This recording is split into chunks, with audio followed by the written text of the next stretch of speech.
Yeah, the story of Light Under the Bridge is it's a very proud story. And I don't say proud like pride, like earthly pride or arrogance, but it's proud in what the Lord did. It was very, very, very special, and he did an amazing thing. Um, in an unlikely place amongst an unlikely people, and he uses the small to do great things, and it was never, nor should it be ever, lost on me or anyone. When you think about Light Under the Bridge,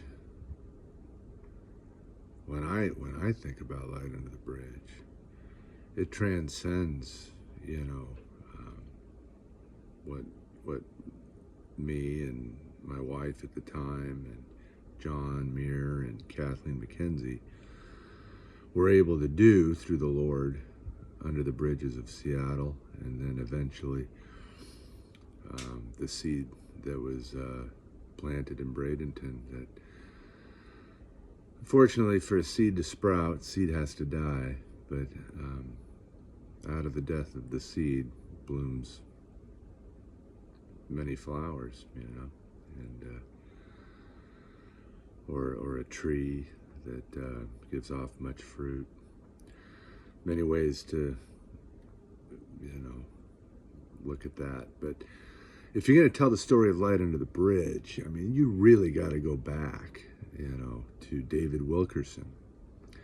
So, in a nutshell, really fast, this is like not the, if I were to write a book, it would be a big book, but just a quick overview. David Wilkerson went to New York City years ago and reached out to the lost and hurting and the poor and the gang members. And in that journey, he found a very vicious gang member by the name of Nicky Cruz. And the gospel changed Nicky Cruz's life. And David Wilkerson reached Nicky Cruz. And Nicky Cruz, the Lord did an amazing thing in his heart. And Nicky began his own ministry and took it back to Puerto Rico and was preaching the gospel in Puerto Rico. And at one of those events was a young girl by the name of Ruth. And God did an amazing thing in Ruth's heart and in her life. And Ruth was saved.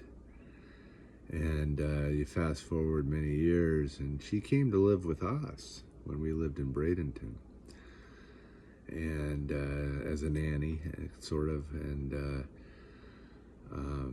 it was a short stay, month or two, if I remember right. And but she would pray for me. She would pray for us, and she would. We had just had many wonderful evenings of prayer and whatnot. And we had a home group at the time. I did not host the home group as a leader. I would literally just provided the living room. And people would gather at our home. And I was very eager and interested and curious and everything, but also very skeptical in some ways. And it was just authentic, I had a very authentic experience. I wasn't faking it. I had a growing affection for the things of the Lord, and a desire to be saved and changed and everything. And during those times, we had an amazing experience with all of those people. They influenced my life and my faith greatly. And Ruth, one day she was making sack lunch sandwiches, and it was in our kitchen, and she said she was going to go down to 14th Street and give them out to the homeless, and asked me if I wanted to go. And I told her no, because I didn't want to go. And I didn't. I did not go. But it always struck me, that I said yes to allowing all these people into my home. And I figured if I didn't let God into my home, how am I going to be allowed into God's home, right? But, I did say no. And I said no out of, ignorance, and out of rebellion, and out of, just everything, wasn't there yet, so to speak. But it struck me, and it stayed with me, kind of gnawed at me a little bit. Anyway, fast forward, we got into some financial problems, lost our home basically, and we moved back to Seattle, and I was doing road construction, praying to God, well, where do I go now? What do I do now? I was very despondent. I was very angry. I lost everything, and I knew hurt, because that hurt, and just a sense of lostness and everything. And I didn't hear an audible voice, but I definitely kind of heard a voice, and it was, the question was, what do I do now, God? And the answer was, I already showed you, and I couldn't get it out of my mind. Ruth making those sandwiches. And we were doing road construction, and we'd see the homeless out there, and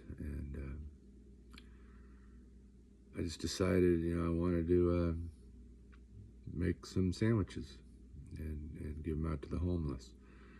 And I couldn't get anybody to really go with me. I asked a friend of mine, he didn't want to go. And eventually, my wife at the time said, well, you didn't ask me, why don't I go with you? And I was like, yeah, that makes sense. So we did that one day, and we met. I think the second time out, we met William and Dawn, and birthed from there. And over a period of time, we developed a route, and we developed friendships with Pastor Kelly, who had a Bible discipleship home. And we preached the gospel. We gave jackets off our back. I gave my boots to Sam, and it's a whole other story. And switched his boots with my boots, and all this stuff. It was just great. We got a whole bunch of people off the streets, and the gospel was being preached, and built up a wonderful ministry, very powerful ministry. It was all the Lord's doing, not ours, but He used us. And those little sack lunch sandwiches were like what I called Ruth flowers. It wasn't the official name or anything, but in my own mind, I knew that God was at work for a long time in putting this together. And anyway, fast forward, Hope's dad had some troubles, and she lost her mom, and she wanted to go back to Florida, and we ended up moving back to Florida. So it's like, I asked if she wanted to go down 14th Street, and Hope didn't want to.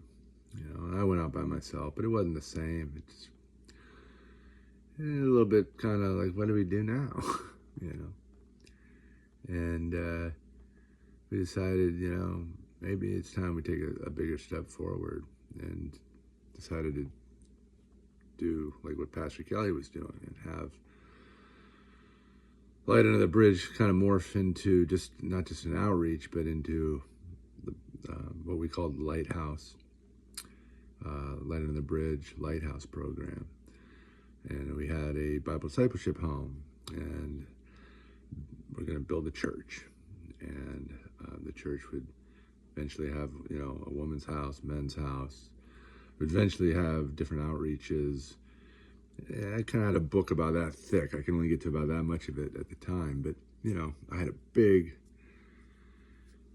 plan, and anyways, we were betrayed, and thrown away, and my wife left me, and but out of that, the people that tried to steal the fruit basket, so to speak, they could have done it on their own. They didn't have to destroy us to go make their own house, but whatever. Out of that birthed, that one failed, I guess, or whatever, I don't know, but out of that, His Girls was built. And then out of that, Unbridled Spirit Recovery Ranch was built up in Kentucky. And you can see it kind of, that line going. It's like having a torch, in the Olympics, and they pass the torch and pass the torch, and it eventually goes to the main thing. So we got to carry that torch for a couple of seasons there, and I thank the Lord every day for that. And even though Light on the Bridge Church was destroyed, and all of our efforts, that fire, that light was passed on, and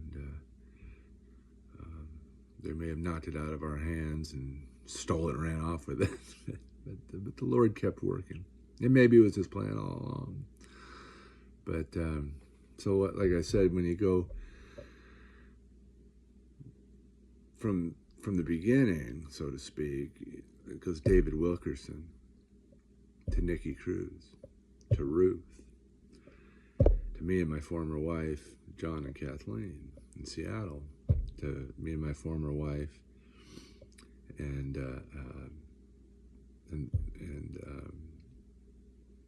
those people in Bradenton, to the Well, to His Girls, to Unbridled Spirit Recovery Ranch. And if you follow it back, Unbridled Spirit Recovery Ranch goes back to His Girls goes back to the Well goes back to Light on the Bridge Church and Lighthouse Ministries, which goes back to Light on the Bridge in Seattle, which goes back to Ruth, which goes back to Nikki Cruz, which goes back to David Wilkerson.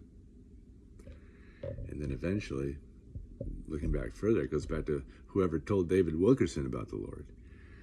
And then whoever told that person. And then whoever told that person, all the way back to the very cross of Christ. So I would warn anybody about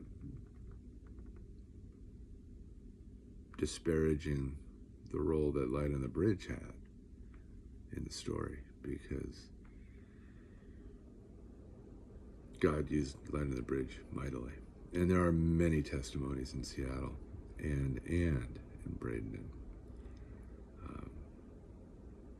And you can say, well, we would have had maybe these things without Light on the Bridge. Maybe. But you didn't. Has God allowed Light on the Bridge Church and Lighthouse program to be destroyed in the process?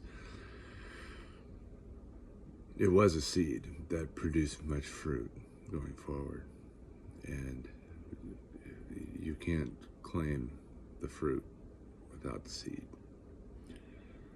And that was allowed by God as well. God allowed Light on the Bridge. God orchestrated Light on the Bridge just as much as He orchestrated anybody else. So Light on the Bridge is a very proud history, and much was accomplished. Even if they don't understand the people, they don't know the names, they don't know the work, the blood, the sweat, the tears, the prayers, everything that went into that in Seattle and in Bradenton, whether they respected that or not, does not matter. God was at work. God did an amazing thing amongst an unlikely people in several unlikely places. And all the glory goes to Him for any of these ministries, from Wilkerson to Cruz, to Ruth, to Light on the Bridge, to the Well, to His Girls, to Unbridled Spirit Recovery Ranch, and to wherever God takes it after that. So I am not ashamed of Light Under the Bridge. I thank God for it every day. And I pray for those that came before us and those that came after us. And I hope they pray for us too.